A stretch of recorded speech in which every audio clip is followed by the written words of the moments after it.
कहानी महाभारत से है। पांडु और धृतराष्ट्र नाम के दो भाई थे। धृतराष्ट्र पांडु से बड़े थे, पर वो देख नहीं सकते थे, इसलिए पांडु राजा बने। पांडु के 5 पुत्र थे जिन्हें पांडव कहा जाता था, और धृतराष्ट्र के 100 पुत्र थे जिन्हें कौरव कहा जाता था। पांडु बीमार रहते थे और जल्द ही उनकी मृत्यु हो गई। पांडु की मृत्यु के बाद धृतराष्ट्र राजा बने और उन्होंने पांडवों और कौरवों की परवरिश की। धृतराष्ट्र के बाद पांडवों के बड़े भाई युधिष्ठिर को राजा बनना था, पर कौरवों का बड़ा भाई दुर्योधन युधिष्ठिर से जलता था और खुद राजा बनना चाहता था। दुर्योधन ने चालाकी से युधिष्ठिर को एक खेल चौसर में हराया।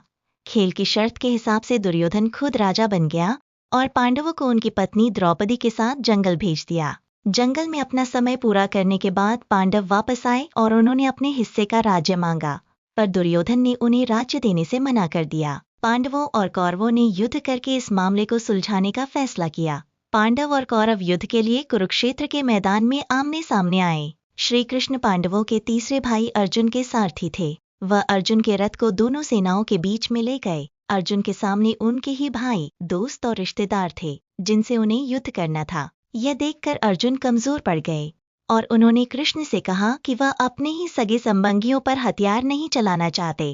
अर्जुन अपने कर्तव्य से पीछे हट रहे थे।